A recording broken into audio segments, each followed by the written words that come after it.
Om Namo Sri Ramakrishna. Om Namo Narayanaya.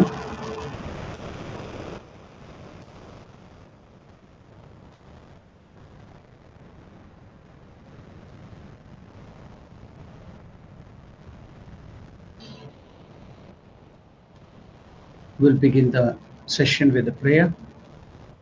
Om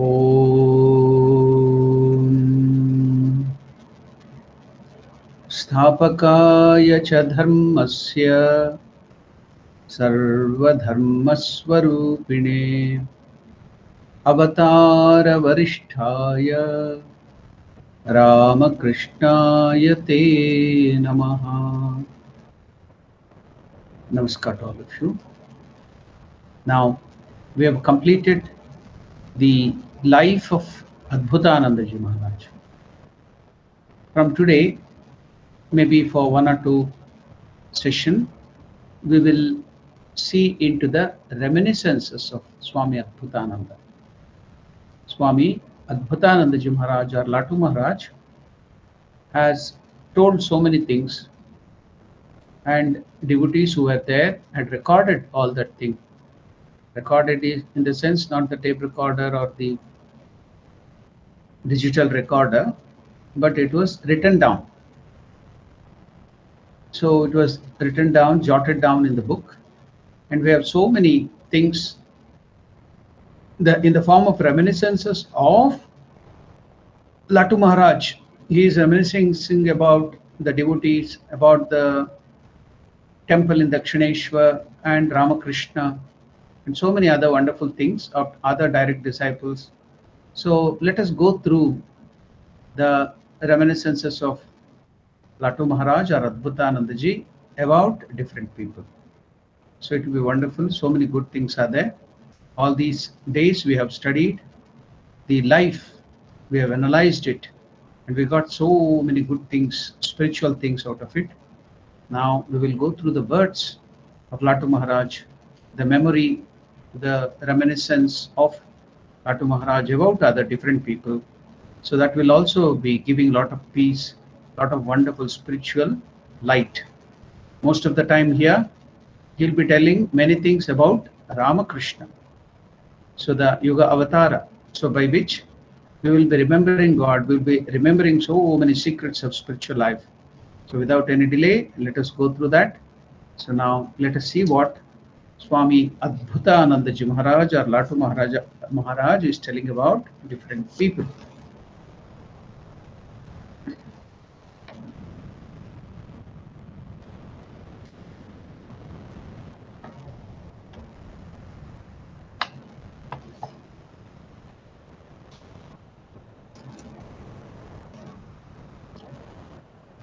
Swami Adbhutananda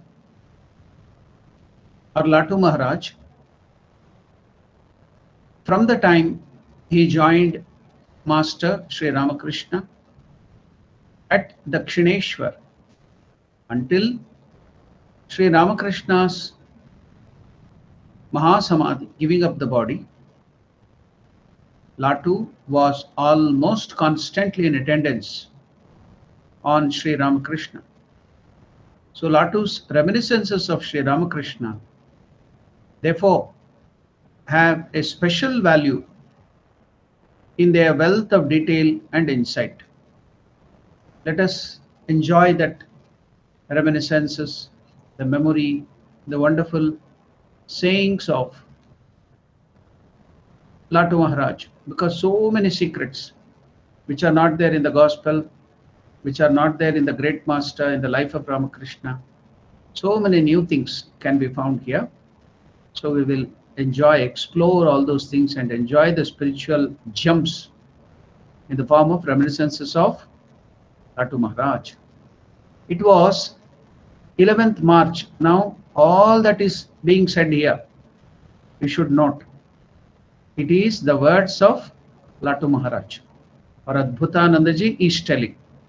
So whatever now I am telling up till this means maybe 2 or 3 sessions will be the words or memory of Latu Maharaj about different people, mostly of Sri Ramakrishna. Now, Latu Maharaj is telling it was 11th March 1883. That day was Sri Ramakrishna's birthday. The master asked me to bring him some water from the Ganga for his bath. Now you will be confused. How can 11th March 1883? Okay, the year 1883, every year you will have the birthday. How can 11th March be his birthday? The regular Gregorian calendar or the English calendar birthday is different. How can it be 11th March? Because we consider the birthday of anybody for that sake, not with the Gregorian calendar or English calendar, it is from the Indian calendar. So in the Indian calendar, we consider the Tithi, the Nakshatra and the Masa, which will be different. So that's why in every year the birthday or the Jayanti Utsava of whether it is Sharda Devi or any other deities like Krishna Ashtami, Rama Navami, all that thing, Ganesha Chaturthi, Shivaratri, the Trayodashi, Krishna Paksha Trayodashi of Shivaratri. So everything goes on varying in the English or Gregorian calendar, because Gregorian calendar is not done scientifically.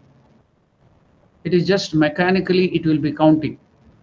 But the Indian calendar is based on the movement of the moon, the movement of the sun, the rotation and revolution of the earth, and also the movement of the stars, the galaxies.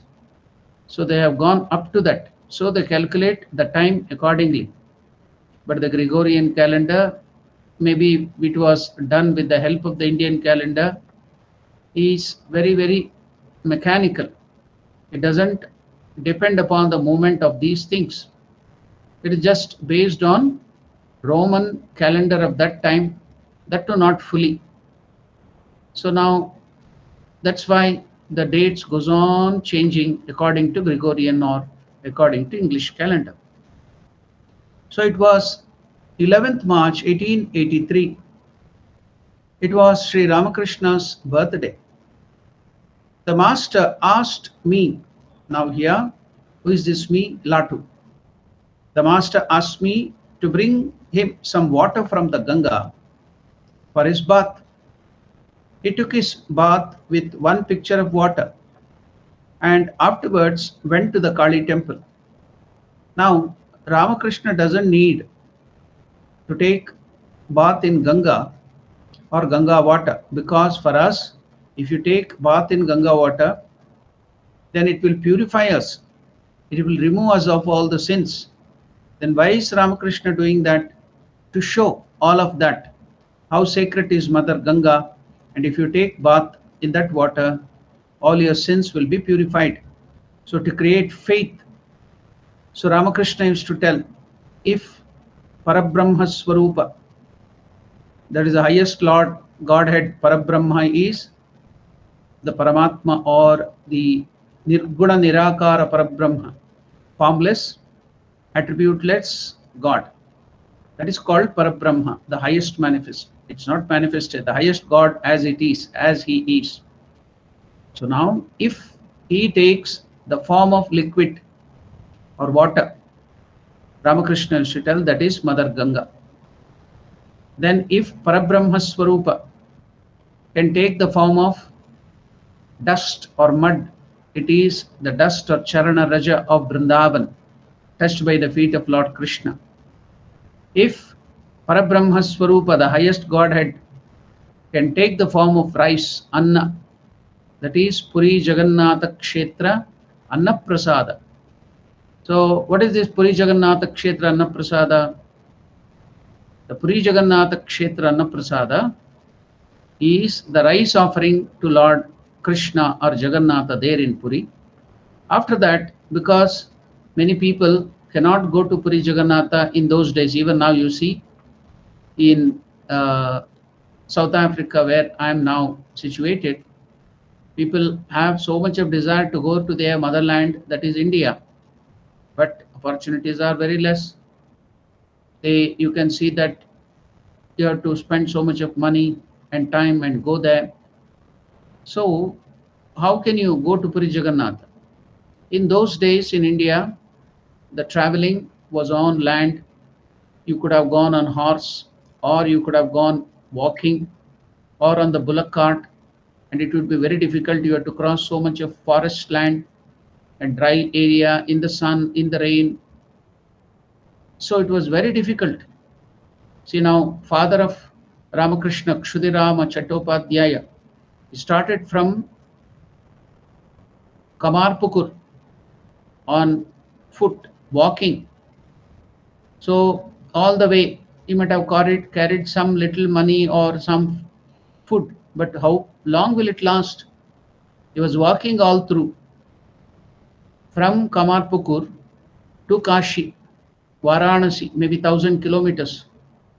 Then how will you get the food? On the way, there will be some inn, or there will be some chhatra, anna chhatra, where people who are philanthropic, they will have built so many buildings on the road. Even if you go in India now, you can find on the roads some stone mandapas or some enclosures where the wayfarers could rest themselves, sleep there. Then there would be some water tank to take bath and to drink water. All that facilities would be done on the road. And what about food? Some philanthropic people would be running a annachatra, that is free charity of food to anybody, the travelers who are going there. Or another thing was, all the houses in India, the Hindus had this tradition. Anybody coming and asking for food, they would not refuse. That is called Atithi Devo Bhava. Atithi means without any time, date, appointment. If somebody comes to your house for help, they are called Atithi. Tithi means time. You know the particular day, what you call the date. Now today is 19th or 20th or 21st, so that is date. But the Tithi in Indian calendar, Hindu calendar, is the day, the particular day. It is not exactly the day, the 24 hours according to the Gregorian calendar. It goes on varying. It depends upon the sunrise, sunset, and also it depends upon the movement of the moon. So it is calculated in that way. So that is called Tithi, whatever we call the day, particular day. So now a Tithi means without any giving the date. So now if the guests have to come to the house, they will have already a week back or 10 days, they will have made a phone call, written a letter, and we are coming on that days with so many people, so make arrangement. So they will make arrangements. They are invited guests. In Sanskrit, they are called Abhyagata. Abhyagatas means invited people, or the arrangement, the appointment has been fixed. But some people now, just like the travelers or somebody, they will come to your house for help without any appointment. That they are called Atithi. So that particular thing here, Atithi Devo Bhava, Atithi Devo Bhava, Matru Devo Bhava, Pitru Devo Bhava, Acharya Devo Bhava, Atithi Devo Bhava. Let mother be your father. Sorry, let mother be your God. Let father be your God. Let Guru be your God. That is a command of Taittiriya Upanishad from the Vedas. And it also tells Atithi Devo Bhava. Let the uninvited, without any appointment, people who come, they be your gods. That is a command of the Upanishad. They should be looked after like gods. So all through India, it is even now there, so many places. But due to the Western influence, it is being lost. Everywhere, in every houses, they would have, when they are building the house, we have seen that. Even if you go to the villages, there will be a open space where there will be shade to protect from the rain and the sun, and the covering will be there. That was meant for Pada Sale. Parara Shala. Para means people who are coming. Shala means a room. So even now they will build. They will build, while they are building the houses, they build spaces for the house, the birds to stay. So all this, when a house is built, these are all to be taken care of. A small space everywhere in the house they will give to for the birds to lay the eggs and all the things. And any guests who are coming, they can stay. And if there was any food left out, they will keep the food outside. Milk or buttermilk or food and water will be kept outside. If the guests are going or coming, they can stay in that place, take that food and go forward. They would not see them at all. They would come in the night, take the food, stay there, and they would move forward. That was the system. So now the present day, just like everywhere, the thieves and other things, in spite of that, people do all this charity. They will keep water. Even now we have seen a glass or a mud pot and a mud, this thing, a plastic jar for the water. Everybody, every houses we can see it. Even now, people, wayfarers, they feel thirsty, they can drink water. The charity was done in India. Even now it is being done. So now thousands of kilometers they had to walk, and you have to walk thousands of kilometers. How will they take the food? Where will they find the shelter? This was all there. Ramakrishna Paramahamsa's father, he walked from Kamarpukur on foot in this manner and up to Kashi, Varanasi, worshipping the Lord. What was the tradition? You have to go to Rameshwaram. From there, the tip, from the northern tip, Varanasi, to the southern tip, Rameshwaram, where Lord Rama has established Shiva Linga. Sita, Mother Sita, has done that with the sand because of her spiritual energy, Pativrata Shakti. The sand linga from 50,000-60,000 years, it is still there. That is the thing which is worshipped even now in Rameshwaram. Mother Sita did that linga because Hanuman delayed to go to Kailasa and bring that. He delayed the process. So the time was up, the muhurta, with that particular auspicious time, you have to establish the Shivalinga. So what did Mother Sita with her Pativrata Shakti? She did that Shivalinga with the sand. And it is still standing after so many 60,000 years. So that is being worshipped as Rameshwaram, one of the Jyotirlinga. Now, that is tip of very near to Sri Lanka, tip of the other India, South India. Kashi is 1,000 kilometers up North India. And Ramakrishna's father walked up till that place. And after that, the tradition is you have to take the Ganga water in Kashi and go to Rameshwaram, put that Ganga water on the head of Shiva in Rameshwaram, then take the sand of Rameshwaram, where there is the sea sand. Take the sand, you have to take that back to Kashi again, walk back to Kashi, Varanasi. Then put it there in Kashi, that sand. This is a tradition. So now many people do that, but now you can go by plane, you can go by train, you can go by bus. In those days, they were walking. So now, what would the temples do like this? Puri Jagannatha, when they come, many people cannot come, old people cannot come in their life, but they have to take the prasada. So the rice offering would be dried in the sun. So the water content will go away. So that becomes very brittle and hard. Then that you can keep it for years together because the water content has gone away. So there will be no fermentation or there will be no decaying of that rice. So there will be no bacteria effect. So that the dry rice, brittle, very hard, so that would be packed and given. So people would take it, they would put that into the rice, they would put that while cooking, or they would eat. The first thing they would eat was this Anna Prasada. So that was the system followed. So now you can see, we will come to that later on. Now Ganga, for his bath, he took his bath with one pitcher of water and afterwards went to Kali temple. Ramakrishna is showing us that if you take bath, what can we do now?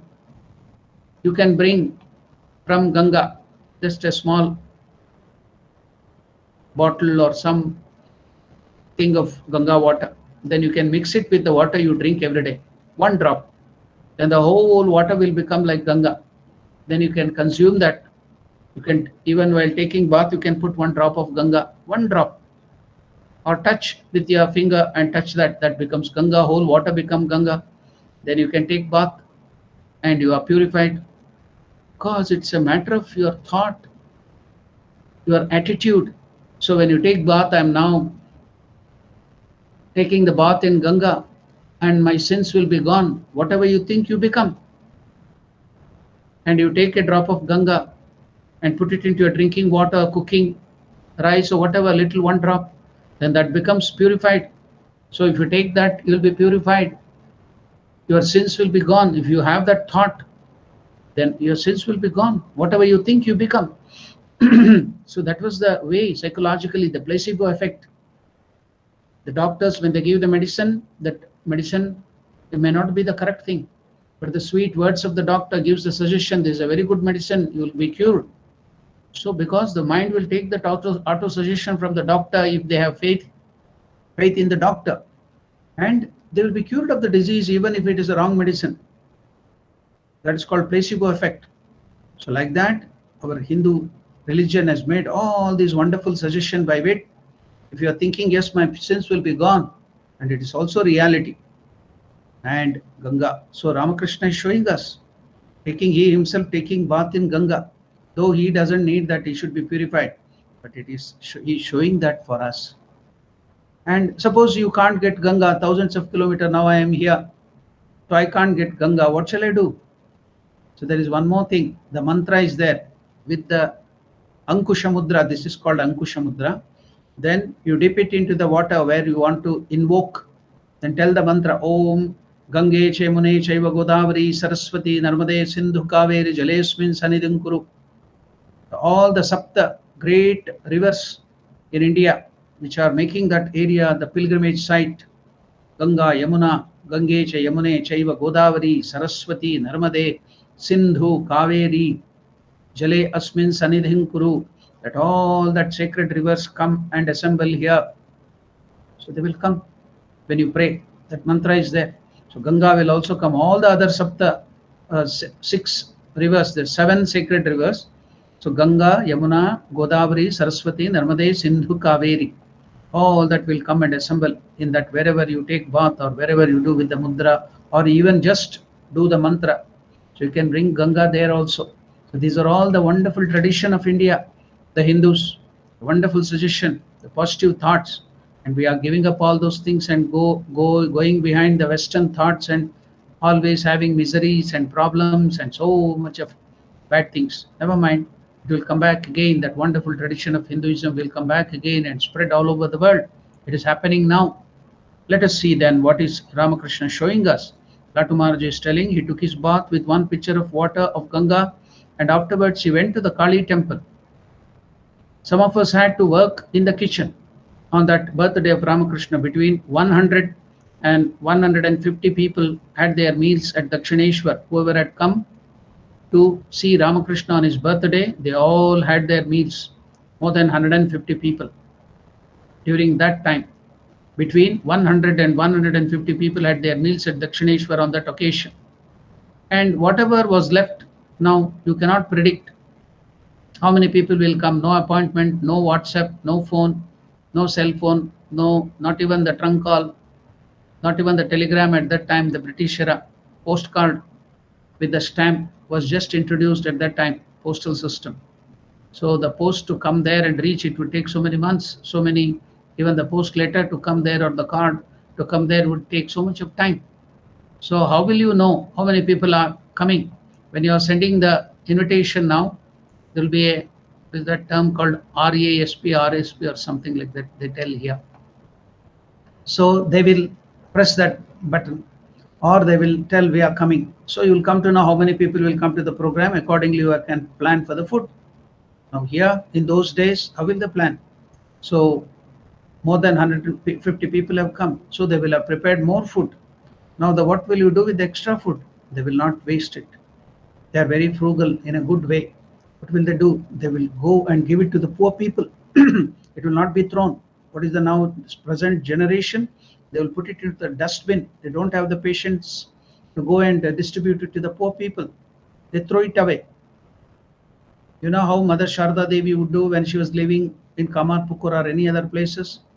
The rice cooked should be given to the sadhus first, the saints and other people. Then after that, the members of the family.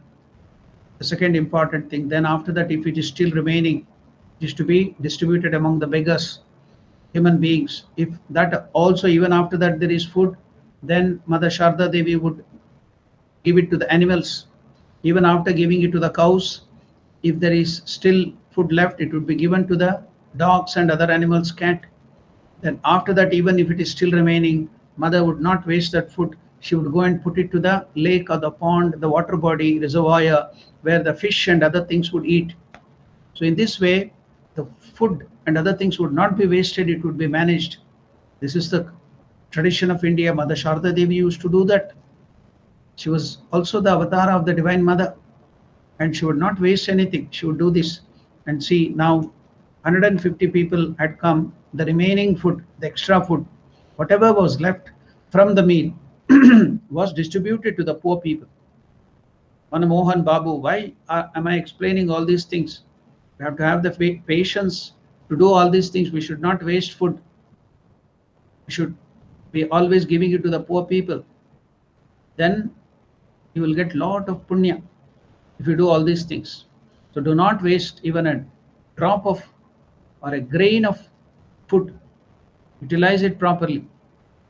In India, some places I've seen, they would go and put rice and other gram near the ant hill, or wherever there is the ant will have made into the ground some places.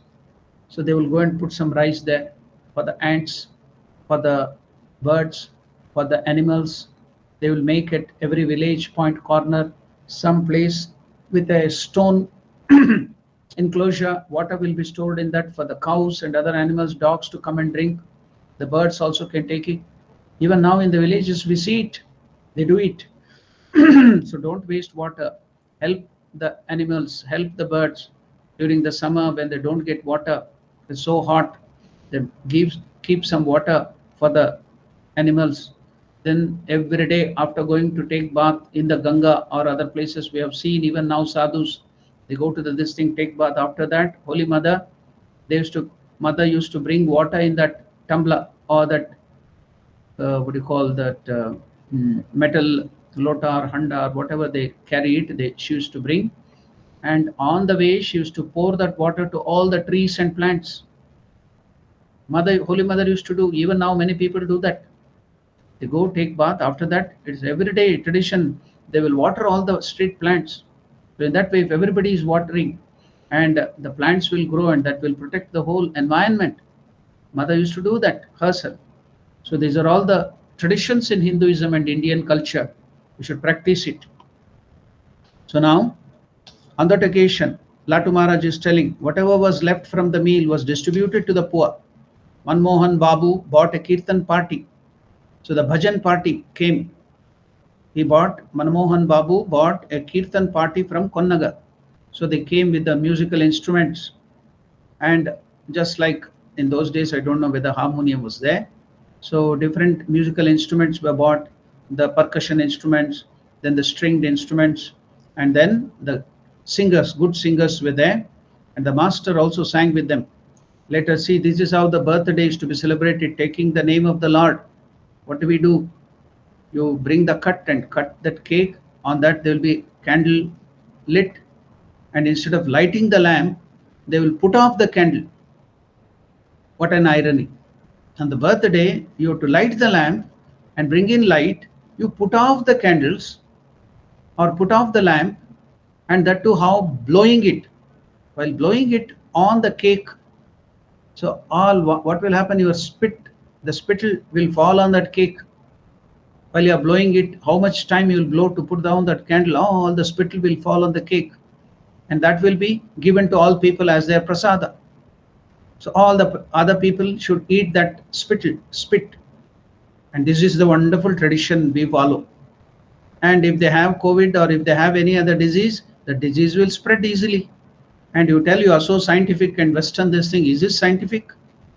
Is this logical? Putting off the lamp and putting your spit on the cake and then distributing it to every people. They eat it and they will put a monkey cap or the joker's cap, and they will put some other this thing. All these are the birthday. But see, they will go to the temple, they will do archana, they will offer food to God, they will offer food to the orphanage, to the poor people. That is the way we have to celebrate the birthday. And Ramakrishna here, the musical party has come singing the bhajans. That is the way he is celebrating his birthday, taking the name of the Lord. So later he asked us to join him in Panchavati. Latu Maharaj is telling on the birthday, the master told us that day that the master declared to all of the direct disciples and other householder disciples, Latu Maharaj is telling, the master told us that day that Sri Ramakrishna, he was not only a sannyasin, a monk, but he was the king among sannyasins, the emperor, the king of sannyasins. So that on that day, master declared to all the people in Panchavati, to the householder and to the other disciples, that he was not only a monk, but he was the king among sannyasins, the emperor of sannyasins. So that was birthday of Sri Ramakrishna, which Latu Maharaj is telling about what happened on that day, 11th March 1883. Once Latu Maharaj is telling, while staying at Dakshineshwar, Rakhal, the Manasaputra, the spiritual son of Ramakrishna, not the biological son, the spiritual son, Swami Brahmananda, his later on name was Swami monastic name was Swami Brahmananda. He became very sick. Swami Brahmananda became very sick.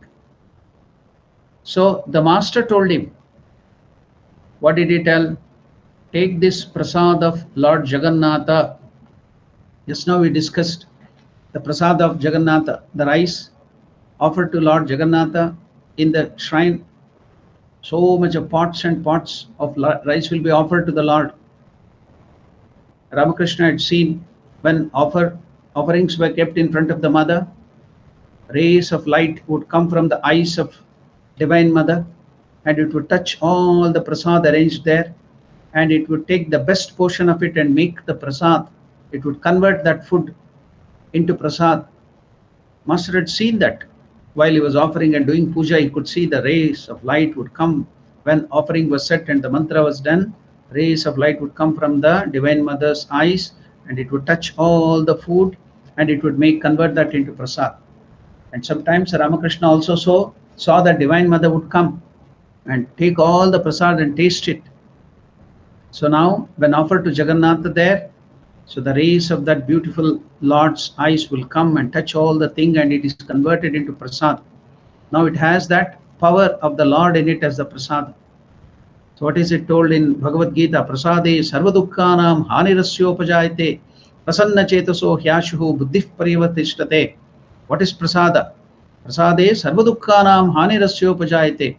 You eat the prasada, or that Krishna is telling there in a different way, but prasada of the mind is all the dukkha will go away. Prasade sarvadukkanam hanirasyopajayate prasanna chetasaha. Your mind will get joy. Prasanna chetasaha hyashuhu buddhih parivatishtate. Krishna tells about prasada in Bhagavad Gita. So when you take the prasada of the Lord transformed, then what will happen? All your dukkha will go away, sufferings will go away, and your mind will become elated. It will become joyful. That is the effect of prasada. That should be the effect of prasada. We should not be concerned about the taste, but you should be concerned about the transformation of the mind. When you put that prasada into your mind, you have to think about that God. When you think about that God, your mind becomes so happy, all your sins will go away. So now here, Jagannath, Rakhal is sick. And what is Ramakrishna telling? Give him Jagannatha prasada. Give him that prasada. See, why is he giving Jagannatha prasada? To cure that disease of Rakhal. So take this prasad of Lord Jagannatha, Ramakrishna is telling, and Latu Maharaj is watching. Latu Maharaj is being told, give. Ramakrishna is telling Latu Maharaj to give the Jagannatha prasada, the rice prasad, dried rice prasad.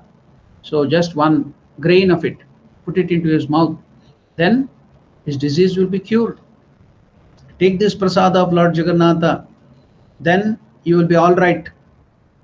Such is the effect of the prasada of Jagannatha, Latu Maharaj is telling now. You people don't believe that. The master used to say, before you take your food, Eat 1 or 2 particles of Jagannath Prasada. It will do so much good to you. I've seen our Swami Sharda Prabhanandaji in Phoenix. There's so much of faith in that. He gets one worker there is from Orissa. Otherwise, he would ask some people going there to bring that Puri Jagannath Prasada. He's kept it stock every day in the morning, breakfast and food time. Take that one grain of prasada of Ganga, then Ganga and Jagannath Prasada. Then only he takes other breakfast. I have seen it with my own eyes, and he will give that. He would also get the prasada of the sugar candy from Belur Mutt offered to Ramakrishna. He will take that one piece, and he will take this Jagannath Mahaprasada one piece and eat it before taking anything. That is a faith. And Ramakrishna is telling what great good it will do. And other than that, I've seen Sharda Prabhanaji in Phoenix, because thousands of people, poor people, will be fed. They will make food there in the courtyard weekly once or weekly twice or thrice. They will prepare food for thousands of people in the poor locality like slums and other people, for all, not only to Indians, poor Indians, but to the other people, the African people, or anybody who is poor, so that prasada, while they are preparing, when we sadhus go there, we will be made to put Ganga water into that prasada, and that Puri Jagannatha Prasada also is put 1 or 2 grains into that Ramakrishna Prasada, which is bought from Belur Mutt, offered to Ramakrishna, that is also put, and then it will be distributed. So that is the tradition followed by Sharda Prabhanji all the time. I've seen that. So Puri Jagannatha Prasada is very, very sacred. Ramakrishna Prasada, same thing. The prasada of any god or goddesses will do the same effect. And another thing which I have heard is Ramakrishna Paramahamsa himself, because Narendra was of the Gnana Marga, Vairagya, scientific approach towards religion. He would not believe all these do's and don'ts. He would be always rational, Gnana Marga. Doesn't believe in all these small letter G, gods and goddesses. No bhakti. It is all neti marga, all cutting asunder all the arguments and going to God in a different way. The highest Godhead, formless Godhead. So Ramakrishna wanted to bring in devotion in the heart of Narendra. So whenever Narendra used to come, used to hide unknowingly inside the sweets and other things. The Jagannatha Prasada would be hid in that unknowingly and given to Narendra. Why? To tell that will bring devotion.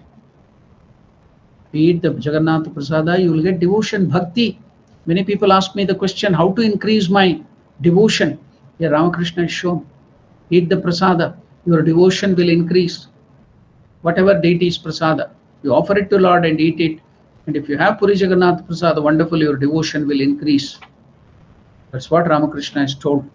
So now, Rakhal was sick, and Ramakrishna is telling Latu, take this prasad of Lord Jagannatha, then your sickness will be cured, you will be all right.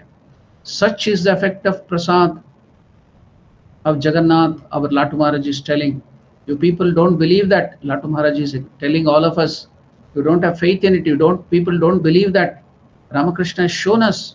The master used to say, before you take your food, eat 1 or 2 particles of Jagannath Prasad, or anything. If you can't get it, offer it to the deity in your own shrine every day, whatever little, then mix it with your food and take it as prasada.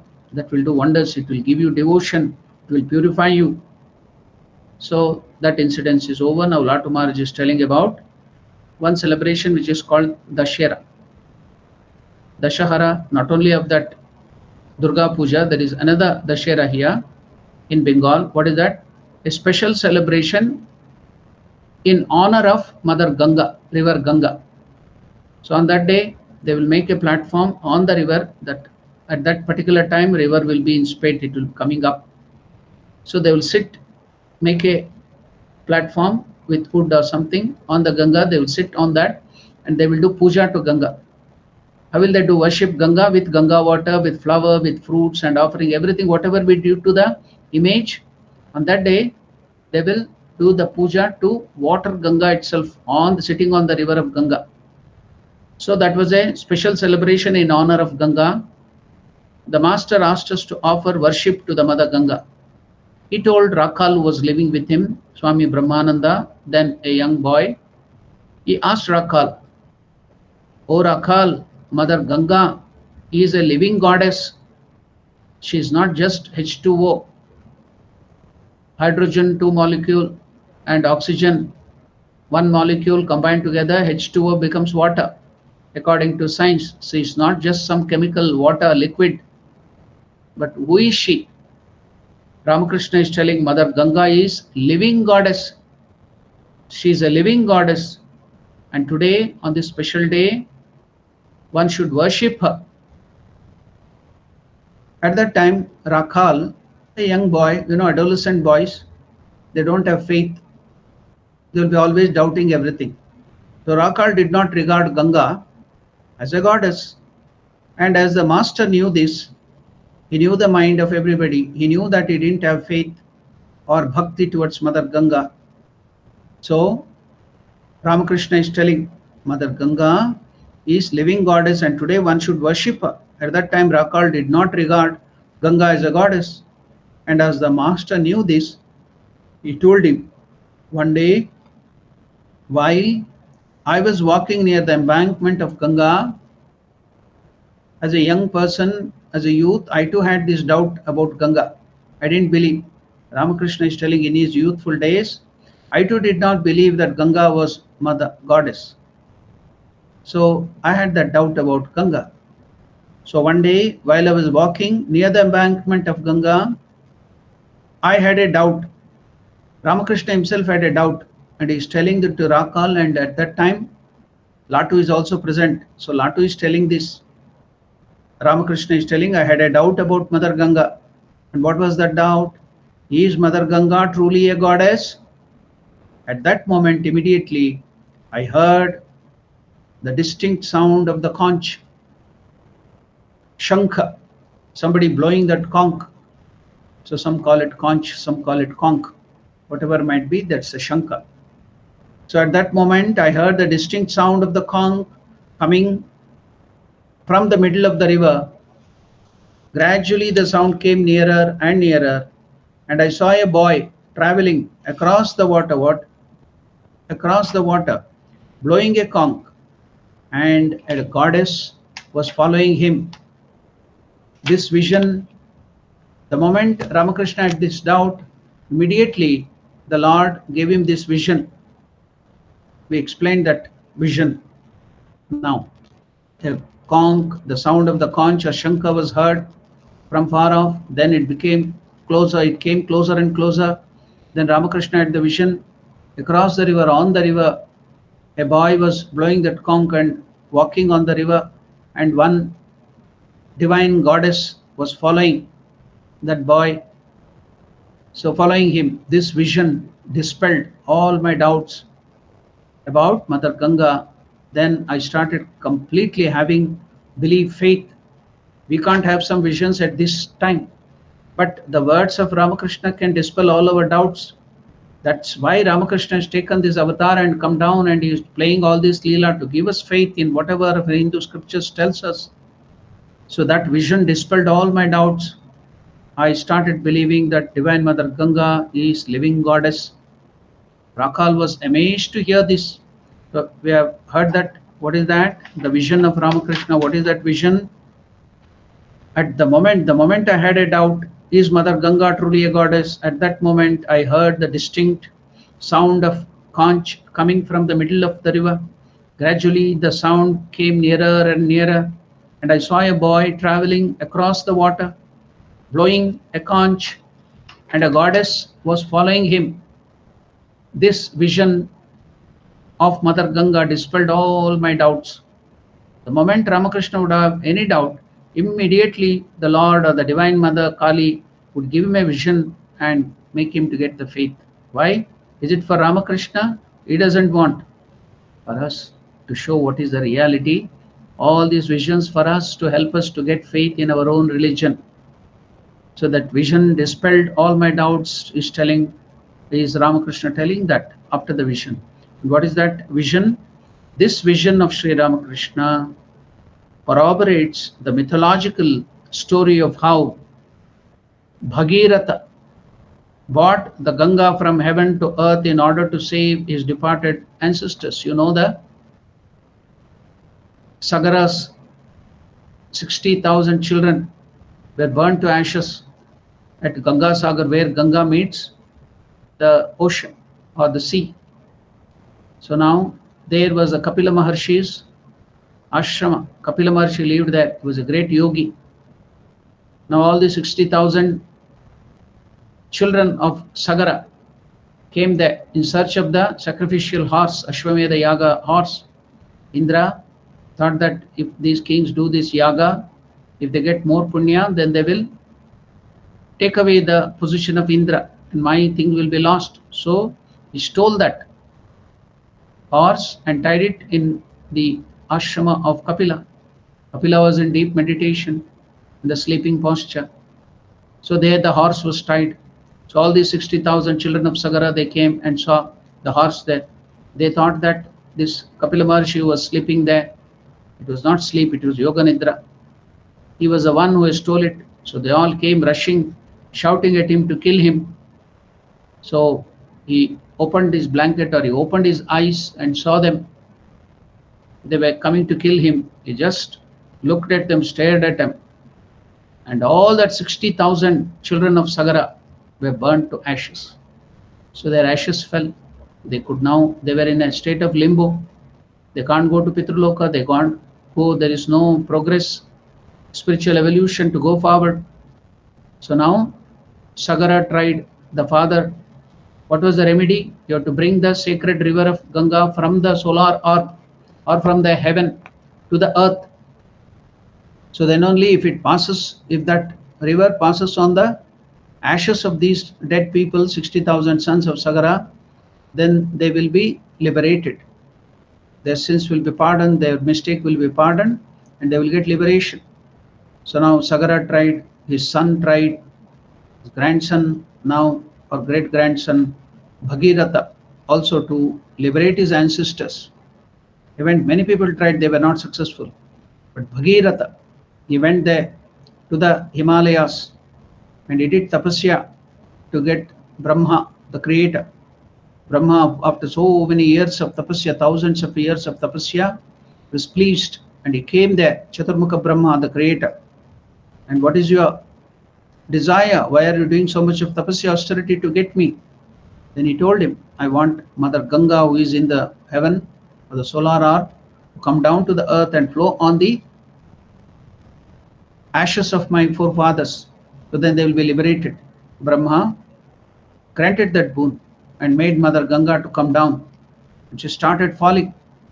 But she's so great, she's so powerful. If she falls from the heaven to the earth, then there will be imbalance and the earth rotation, the axis may be disturbed.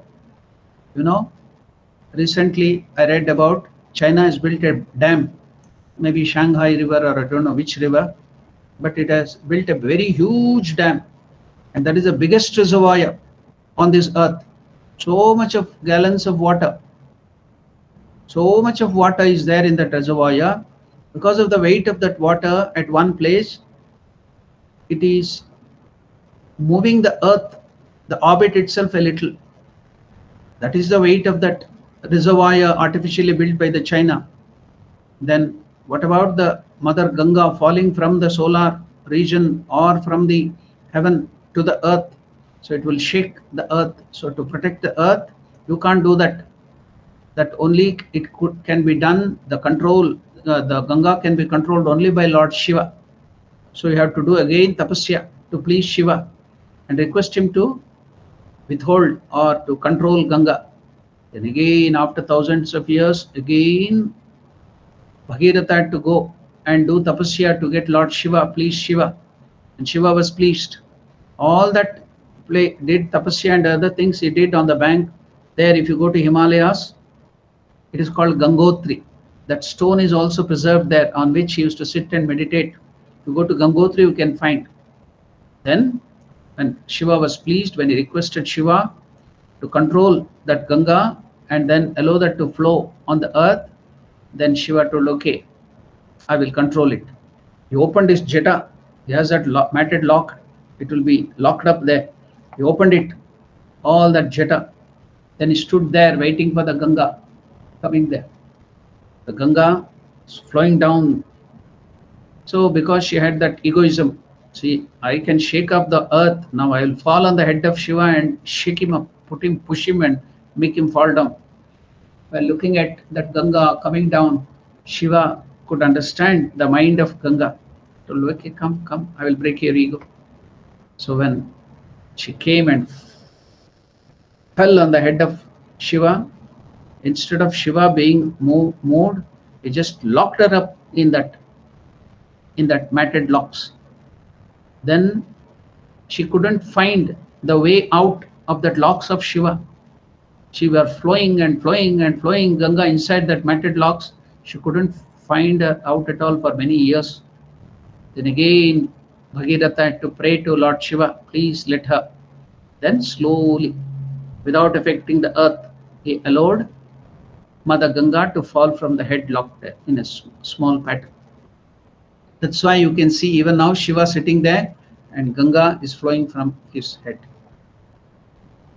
He controlled it and put her to the earth. Then again now, according to Brahma's wish or command, Ganga followed Bhagiratha. Bhagiratha would be blowing the conch and going forward, and wherever Bhagiratha led, she will be going behind him and to that place, wherever he guided, to the place where his ancestral ashes were there.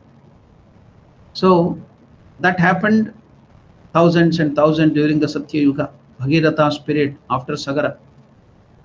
So now Ramakrishna is having the same vision. So the same vision, Bhagiratha is bringing that river and Ganga is following that.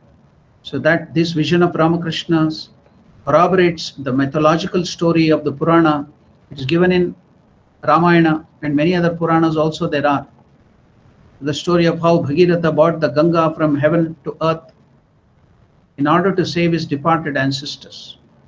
So now this vision of Ramakrishna dispelled all my doubts. Ramakrishna is telling to Rakhal and Latu who were there. Rakhal was amazed to hear this and said, we don't know about such things at all. We only knew that Ganga as a river of water befouled by the boatmen. There will be so many boats on the Ganga and there will be these boatmen rowing. They can't come to outside. While they are rowing for many days, they should be on the Ganga on the boat. So they will defecate, the excreta, urinate, everything into Ganga from the boat, and washing and everything, no tissue paper. The same Ganga water is used for everything, defecating and to cleaning. So our Rakhal had this idea, because the youths have these ideas. They are too logical. We don't know of such thing about greatness of Ganga. Rakhal is telling, we only knew that Ganga is a river of water befouled by these boatmen. The master replied sharply when Latu Maharaj told these harsh words about Ganga. Then Ramakrishna replied sharply, take care, don't you befoul the mother Ganga. Take care, don't you befoul the mother Ganga. From that day onwards, Rakhal had great respect for the Ganga. So this is about the greatness of Ganga, why Hindus revere Mother Ganga so much everywhere. In Ramayana it is told she was the elder sister of Mother Parvati. You know, Parvati was born to Parvata Rajakumara, that is the present day, the Nepal kings, they are coming from that ancestry. Parvata Rajakumara, that is called Parvata Raja, the kingdom of mountains, Nepal. So there was a king, Parvata Raja. So that Parvata Raja, original there, long is back. Parvati was born as the daughter and her elder sister was Ganga. So Mother Ganga went to the heavens to become that river and then do the service to the humankind, to purify everyone. She dedicated, she sacrificed herself for that work. So she is worshipped. And her younger sister was Parvati, who is the wife of Lord Shiva. So now we have come to know about the greatness of Mother Ganga. how sacred and how our people revere Ganga, how she is Papanashini, she will remove the Papa. And Ramakrishna also telling, I've told you many times that 7 kilometers this side, 7 kilometers that side of the river, when it is flowing, the air carries that humidity of water, Ganga. If you inhale that air, you are purified. People living on the bank of Ganga are purified. That is the belief. That is the sacredness of Ganga. Now we have to know who is this Ganga? What is this water? So I too had, in my youthful days, I had, for many, many years, I had the doubt. I could not get respect. All these people are giving so much of respect to Mother Ganga. I couldn't get it. I wanted some reason. Why should we respect Mother Ganga? I too had the doubt. So one day, after I got sannyasa, I had that doubt. See, I can't simply, somebody tells and I can't believe. I should get it myself. What is the greatness? Because in the story of the Puranas, Mother Ganga was there in the heaven, and there was one Rishi. I forgot the name of that Rishi. And they were looking at each other, and Mother Ganga and that Rishi had some, what do you call, the lustful thoughts or some thoughts, impure thoughts, exchange between them in the mind. Brahma could understand, the Chaturmukha Brahma. He cursed Mother Ganga to go down to the earth, and the Rishi also to become a human being, and they will have some children, 8 or 10 children. After that you can come back to the heaven. So now that Rishi became Shantanu, the king Shantanu, and he married Ganga, river Ganga, and they had these children. One of the last child was Bhishmacharya, the son of Ganga. All this story made just like any ordinary people. So how can I get respect? It's just like any other ordinary people. So I couldn't get much respect. Okay, people respect her, we too will respect, but it is not coming from my heart. Then one day I heard a story from the Purana, very old Purana, from the scriptures of Hinduism. What was that? One day Lord Shiva was playing the Tandava Nritya. The Nritya, the dance format done by Shiva is called Tandava, the male dance, male format. The Divine Mother, Parvati or Durga, if she dances, or any other female dancing, is called Lasya. It is Shiva's dancing, it is called Tandava. So there is a different format. So the dancing of the male personality is different. Dancing of the female personality is called Lasya. The Divine Mother dancing is with lot of grace. And Shiva's dancing, the Tandava, is, though there is grace, but it is something manly, masculine. Tandava Nritya. So Shiva was playing that wonderful cosmic dance by which the whole creation is done and absorbed. Cosmic dance, Nataraja. So when that was being done by Lord Shiva, the Tandava Nritya, who was playing the mridangam, the percussion instrument, it was Lord Vishnu. Was enjoying the one Swarupa of Parabrahma. Parabrahma Swarupa Shiva is dancing, and another Parabrahma Swarupa Lord Vishnu is watching that and playing the mridangam. Seeing that wonderful dance of the Parabrahma Swarupa, Vishnu was so happy he melted. Lord Vishnu melted and he became water. Now when Lord Vishnu, who saw this wonderful dance of Shiva, became melted into water, then immediately Brahma took that sacred water and collected in his kamandalu. Brahma will have one kamandalu, the water pot, collected in that. So he was keeping that. And that is Mother Ganga. Who is Mother Ganga? Vishnu, Lord Vishnu, another Parabrahma Swarupa, who melted out of joy seeing the Tandava Nritya of another Parabrahma Swarupa, Vishnu, Shiva, and became water. So now, did you come to know what is Ganga? Ganga is nothing but the Parabrahma Swarupa. Vishnu melted into liquid. That is Mother Ganga. Then who is this lady in the form of Ganga? Just like now, if you go to certain places, the Kshetrapalaka, or one who looks after, there will be like Bhairava or some other deities who will be the guardian deities. So of that guardian deity is this Mother. So just like the Gayatri Chandas as a guardian deity, the mother with the 5 heads and sitting there with the thing, that is the Chandas Gayatri. Likewise, every aspect will have a guardian deity, male or female. So there are male rivers too. The 7 or many other rivers, they divide the rivers into 2, male and female format. So most of the rivers which are very helpful to human beings, they are just like mother, female rivers. So they are called Nadi. Female rivers are Nadi. Male rivers are Nada. So any name for the male river? Yes, Brahmaputra, son of Brahma, Chaturmukha Brahma, that is Brahmaputra. Very damaging. It will cause lot of floods and the land will be removed from that place and lot of flooding. It comes to Bangladesh, it comes to Assam. Recently it caused lot of floods in Assam, and in Arunachal Pradesh it flows. The origin is from Tibet. The Manasa, the Sarovara, Manasa Sarovara near Kailasa Parvata in Tibet. So that is the mind of Brahma. So from that Manasa Sarovara, Brahmaputra starts. It flows in Tibet and enters India and other places. So it goes to Bangladesh, it goes to Assam, it flows in Arunachal Pradesh and some other this thing and goes to the sea. It joins the sea, Bay of Bengal. So now that is another male river. Ganga is Nadi. So the female river. So the mother. So now this Mother Ganga, the water is not ordinary. It is Lord Vishnu in the form of water melted, seeing the another dance of the Shiva Parabrahma Swarupa. Then I got faith. Yes, now whenever I take Ganga, drink water, or when I take bath in Ganga, then I remember it is Lord Vishnu himself in the liquid form.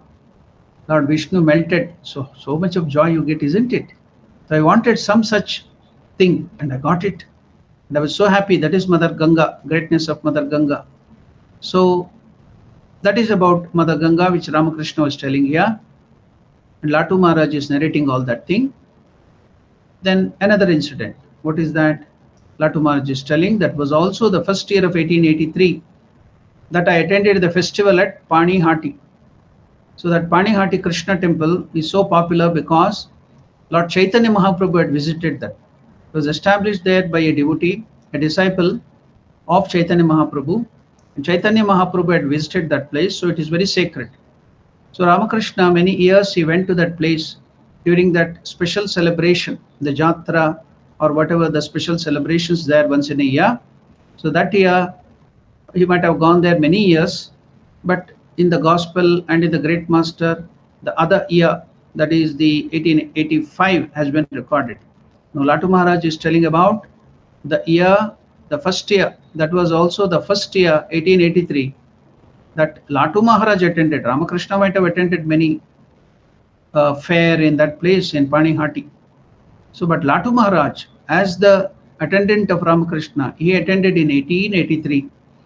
So Latu Maharaj is telling that was also the first year, 1883, that I attended the festival at Panihati with the master. There is a Krishna temple, beautiful, very old Krishna temple established by the disciple of Chaitanya Mahaprabhu, and it is sanctified by the visit to that place of Chaitanya Mahaprabhu.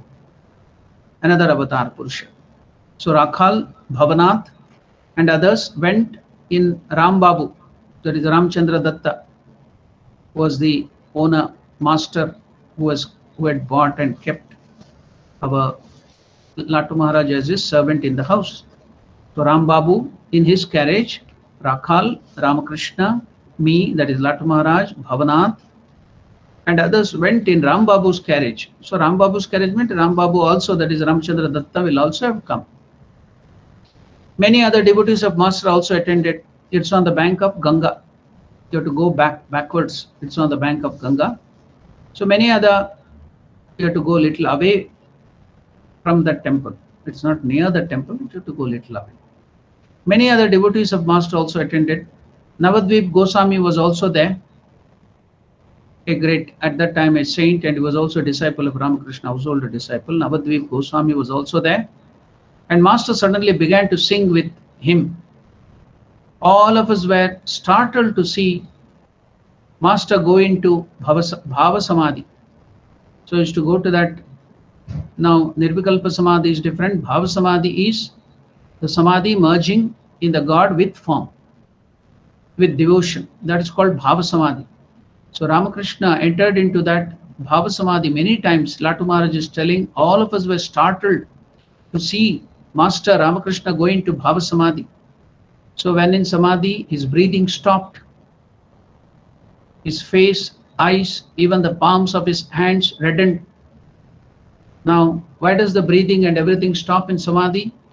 Because when you go to Samadhi, you merge in God and there will be no ego left. There is no I sense.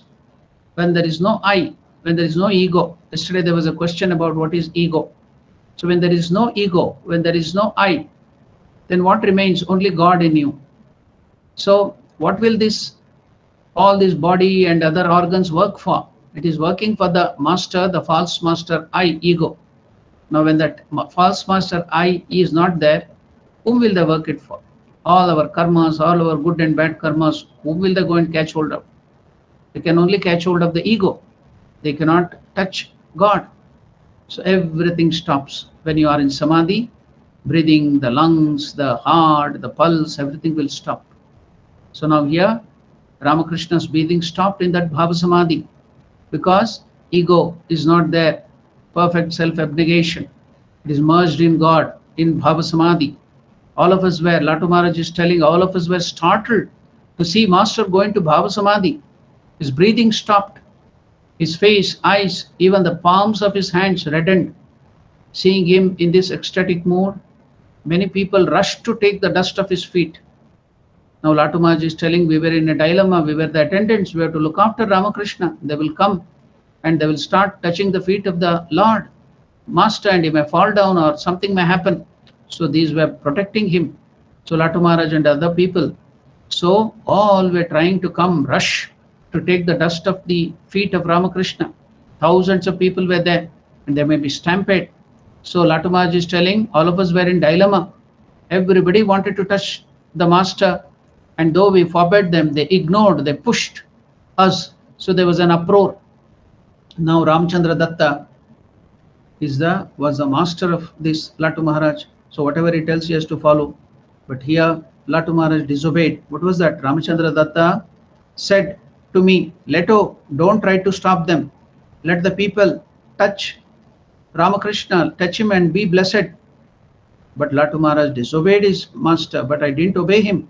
For I knew that if just anybody and everybody, the sinners, the people who are having lot of sin, if anybody and everybody touched the master, that too in Samadhi, he would experience terrible pain. So the mind of Ramakrishna merged in God in Samadhi. When the sinners who touch him, that would forcibly bring him down and that would affect, so there would be bhava bhanga. So there would be terrible pain to Ramakrishna. He would writhe in pain when some sinners would touch him in Samadhi. So all and everybody couldn't touch Ramakrishna. Only pure saints or people like Premananda, Latu Maharaj, Brahmananda, they could do that. Narendra, all and everybody, all and sundry couldn't touch Ramakrishna, that pure soul. So would experience terrible pain if somebody, people of lower character or sin touched him. Now what to do? That's why Latu Maharaj didn't allow anybody and everybody to come and touch him. He stopped all of them. Though his old master Ramachandra Datta commanded him to let everybody go and touch Ramakrishna, let them be blessed. At last, three of us, who are they? Rakhal, that is Swami Brahmananda, Bhavanatha, and I. Who is this I? Latu Maharaj. Escorted Ramakrishna from the grounds to the parlor. But how difficult it was to resist those devotees who were coming in like torrent or just like waves. The devotees were coming, rushing to touch his feet. Then do you know what Ramachandra Datta did? He hit upon a plan. He took a handful of dust from the ground and he touched it to Master's feet and then started to distribute to all those devotees who were coming to take his dust. Thus, Sri Ramakrishna was released from the crowd. So now, another year also Ramakrishna had gone to this Paniyati. So Latu Maharaj accompanied. The following year, actually this visit was in 1885. Latumaj is telling, I also went to Panihati with him during that period, to that Krishna temple during that fair. This time we went by boat. As I told you, the reverse process on the Ganga if you go. So from Dakshineshwar it may be some 120, 130 kilometers on the boat. So they all went. Earlier they had gone by the horse carriage of Ramchandra Datta. This time, Latumaj is telling, this time we went by boat. Someone asked Holy Mother Sri Sharda Devi to accompany us because it is a wonderful fair there. So Holy Mother also wanted to come, but she refused. She did not come accompany the master. The master praised her for this. Why? See her wisdom. She refused to go with us so that no one would make critical comment about us. Oh, both the Hamsa, Paramahamsa and Hamsi have come together. So she didn't do that. That year, the master took prasad with all and danced in ecstasy with both hands raised. At this time, at this same festival, the master was offered 5 rupees. Do you know at that time 5 rupees means something like 50,000 rupees. That was the value of rupee at that time. So at this same festival, Sri Ramakrishna was offered 5 rupees. Other holy men who had come there, they received only 1 rupee, 1 or 2 rupee. But Ramakrishna this time was offered 5 rupees, huge amount. So why do they offer to a saint, holy man? It's an Hindu or Indian custom to honor a holy man with gifts. We should never send, or we should never go away without giving some fruits or gifts or something, dakshina, to a holy man. That is the tradition. Now, at the same time, the scriptures tells that a sannyasin or a yogi should not accept gifts. Aparigraha, it is told in the Yoga Raja Yoga. But on the other hand, scriptures tell that householders or the other people to gift the sannyasins or the saints, and it will tell the sannyasins not to accept it, aparigraha. See what a beautiful thing. Why? If you accept gifts from anybody, then you have to share your punya with them, or else you have to take their sins, whoever, because there is a hard-earned money of those people. If you accept that gifts or food material or money, you have to accept their sins too. Then for an ordinary yogi who is performing sadhana is accumulating the punya and reducing the sin. The more and more punya he gets, the more and more you will get devotion to the Lord, and it is easy for you to progress in spiritual life. Then if you accept gifts, you will be losing all that punya. Then it will drag down to the world, your mind to the world. So sannyasins and other saints are not supposed to take the gifts. If you take the gifts, you have to accept the sins too. So now Ramakrishna is bereft of all these rules, but he has to set an ideal for the sannyasins and the saints. So he is following all these things very strictly. So he would not touch money, he would not take anything. So Ramakrishna was offered huge amount of money, but the master would not accept the money. Now, what is the way out? The manager of the festival insisted that Ramakrishna to take the money, the gift, dakshina.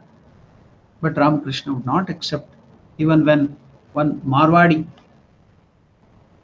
the businessman from Rajasthan who were living in Calcutta at that time, he came, he wanted to give Ramakrishna with 10,000 rupees. That period I told 5 rupee itself would be the value of 50,000 rupees at that time. Then 10,000 rupees of that time, what would be the value? So that Marwadi wanted to gift Ramakrishna with that. Ramakrishna never accepted. And he tried to appease and give it to Mother Sharda Devi. Mother Sharda Devi also would not, huge amount. 10,000 rupees in those period, maybe some 10 million rupees of this time. Ramakrishna would not accept it. Aparigraha, non-acceptance of gift. And Holy Mother also not accept it. He told, you take it? No, she would not take it. So the master would not accept the money, aparigraha. The manager of the festival insisted, however, and secretly he gave that money, 5 rupees, to Rakhal, who had come with him. Rakhal was a young boy, he didn't know all these things. With the money, Rakhal bought a basket of mangoes and a package of sweets for the master. When the master came to know of it, he was very upset. He was angry with Rakhal and warned Rakhal, never do anything like that. Do not accept gifts. You are also becoming a future yogi or a sannyasin. So even in my name, you should also not accept it. You should also not accept in my name. So that was the instruction Ramakrishna gave to Rakhal at that time. So your acceptance means my acceptance. A monk, a sannyasin, a monk must be like the birds and not lay things up for the future.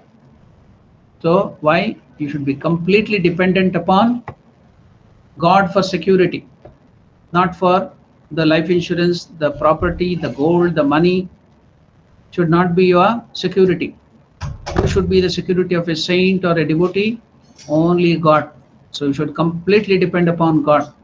Whether it is difficulty, whether it is problem, you should only depend upon God.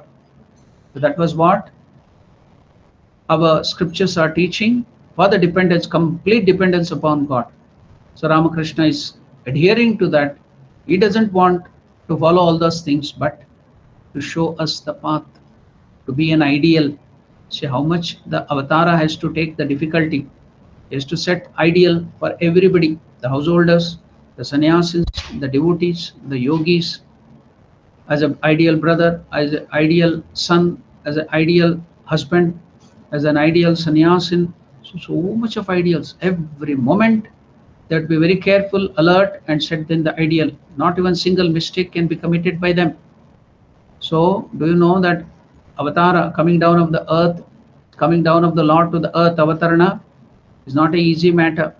They have to set in so many ideals and so much of difficulty at every time. But they do that. Why do they do that? For us, to teach the humanity, for the welfare of all of us. So you can see the compassion. Now, a monk must be like the birds and not lay things up for the future. He should be completely dependent upon the God. That was what Ramakrishna instructed at that time to Rakhal. And Latu Maharaj was also there. He's narrating that wonderful teaching. See, but for Latu Maharaj, all these beautiful teachings would have been gone. We're getting that wonderful things from Ramakrishna. Now, Latu Maharaj is telling another incident. About 2 months before Durga Puja, the autumn festival of the goddess Durga. 2 months before Durga Puja, the autumn festival of the goddess Durga was accompanied by Sri Ramakrishna to Jadu Malik's house. Here, South Africa, people should not confuse because we are in the southern hemisphere, below the equator. Above the equator on the earth is the northern hemisphere. So whatever the weather there will be reversed here. Suppose now in India, now rainy season might have started, the summer season will be slowly ending, and rain, the monsoons will start during June, July. May is February, March, April, May it will be very hot. Now there is heat wave going on in India. But on the contrary, in the southern hemisphere, in the place where we say below the equator, the whole thing, the weather will be reversed, ulta. So now autumn got finished here, and now we are entering into winter. So this time in South Africa and that area, winter has set in very quickly. It is very cold now. It is going to 7 degrees, 8 degrees. So even though 7 degrees and 8 degrees in the night and in the morning, we feel very, very chill, very, very cold now. So it has started, and in June, July, it will be very, very cold. It will go to -6 degree, -5 degree in this area. I don't know this time what will be the temperature, lowest temperature, but last time it had gone to -6, -5. So now autumn here is in India, northern hemisphere, it will be a different time. So you should know that. Now the Durga Puja, About 2 months before Durga Puja, the autumn festival of the goddess Durga was accompanied. So Latu Maharaj accompanied Sri Ramakrishna to Jadu Malik's house at Paturiya Ghat in Calcutta. So he was one of the householder devotee, but he was senior in age. He was elderly. He had a different relationship with Ramakrishna. His way of looking at Ramakrishna was different. So he was one of the suppliers of provisions to Ramakrishna. The Divine Mother had made arrangement. So he was one of them, Paturiya Ghat house. He had also a house near Dakshineshwar, adjacent to Dakshineshwar. He would help, he would make arrangement for you and Holy Mother and Ramakrishna also. So now, during this autumn festival of the Durga, 2 months before Durga Puja, we accompanied, that is Latu Maharaj accompanied Sri Ramakrishna to this devotee who was a senior contemporary of Ramakrishna, senior to Ramakrishna. So to Jadu Malik's house at Paturiya Ghat in Calcutta. Although I had seen Jadu Malik before in his garden house adjacent to Dakshineshwar temple, Latu Maharaj is telling I had never been to his house in Calcutta. Now he accompanied Ramakrishna to that place, to Jadu Malik's house. The master came to see the new image of goddess Simhavahini. So during this autumn festival of Mother Durga, Divine Mother will be performed, divine worship of the Divine Mother will be performed as Simhavahini. Simha means lion, Vahini means the mount. So the Divine Mother having the Vahana or mount as Simha. So that's why there she is called Durga. During the Dasara, here it is called Simhavahini. The master came to see the new image of the goddess Simhavahini, who was the presiding deity at Jadu Malik's house. So in Belur Math, Simhavahini Puja will not be performed, Durga Puja will be done. But nearby we have the educational institution called Sharda Pitha. There Simhavahini worship will be performed. And even in Jairambati, they will worship the Simhavahini. So the master came to see the new image of the goddess Simhavahini, who was the presiding deity at Jadu Malik's house. So Jadu Malik's house, the puja was done traditionally. It was Simhavahini was the presiding deity. Even in Calcutta, many people, the presiding deity of the house would be Simhavahini. They worship her at that period, during the autumn puja, they will worship the Simhavahini. So Ramakrishna came to Jadu Malik house because it was a tradition to worship Simhavahini. The previous day the image had come. So just to see that image, it was not a mud image for him. For us, it is just a clay image. But for Ramakrishna, it was not Mranmaya, Chinmaya. You would see the Divine Mother there. So he has come to see that new image of Goddess Simhavahini, who was the presiding deity at Jadu Malik's house. After visiting the shrine, the master asked about Jadu Malik, Jadu Babu. So that Jadu has comes from Yadu, Yadu from Yadava. So Krishna was a Yadava. He was born in this thing of family of Yadavas. So he's called Yadava. So from Yadava it becomes Jadava. From Jadava it is Jadu. So Jadu Malik means Yadu Mallika from Krishna. So he's having that name Jadu Malik. So Ramakrishna was asking, where is Jadu Babu? Now this respectfully Latu Maharaj is addressing him because he was a senior contemporary of Ramakrishna. Jadu Babu. Babu means from that Baba, the word Baba it comes, means respectful. Addressing the people, Babu is respectful way. Jadu Babu, Latu Maharaj is telling, was lying on a marble bench. Even though Ramakrishna went there, Ramakrishna was standing. He would not even get up. He was lying on the marble bench. He greeted the master, welcome, welcome, young priest, because Jadu Malik had seen Ramakrishna doing the worship of Mother Kali with so much of devotion and doing sadhana there in Panchavati in Dakshineshwar. So at that time, they used to call his elder brother as Big Pujari. So Ramakrishna was called as Junior Bhattacharya, that is young priest. Now Jadu Babu, that Jadu Malik is calling Ramakrishna by that sweet name. He was not even getting up to greet him. He was lying on the marble bench. He greeted Ramakrishna, welcome, welcome, young priest, Chota Bhattacharya, young priest. So he's calling Ramakrishna by young priest. Welcome, welcome, young priest.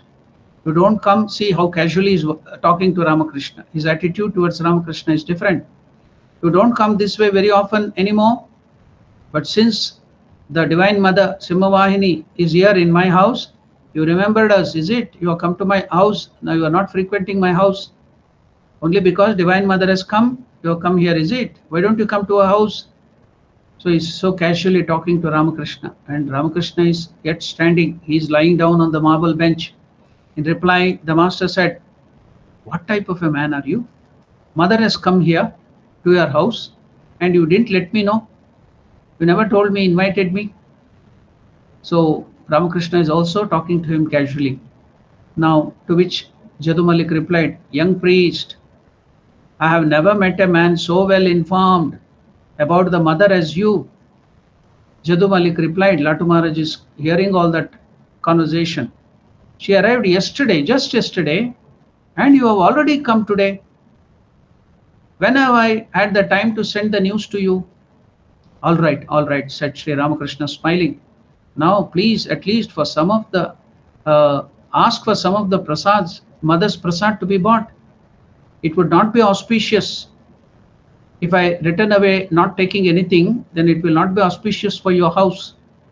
When the sadhus, when the monks, when the saints come to the house, and if the householders do not offer anything for them to eat or anything for that gift, then it will be very inauspicious to that house. So Ramakrishna himself is asking, if I go away now, if you don't offer me anything, then it will be inauspicious for your house. So bring some prasad which is offered to mother, then I will take it a little, then that will not be inauspicious, it will be good for your house. So, all right, said the master smiling, now please ask for some of the mother's prasad to be bought. It would not be auspicious if you return home without having taken anything. It is considered inauspicious for a householder not to offer anything to a holy man who visits his home.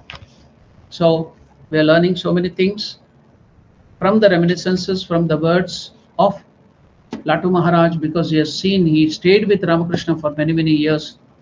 So many good things, many incidences, many great things are coming out by which we can learn so many things about our culture, about spirituality.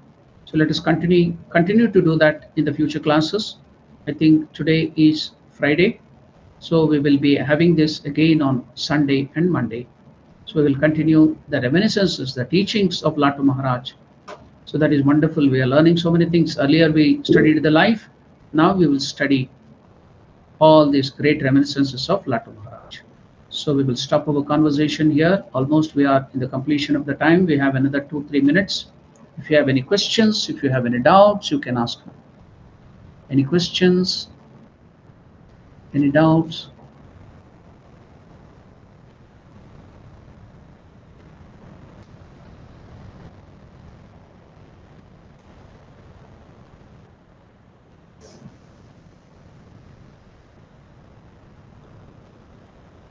So there are no questions on the live chat, YouTube live chat.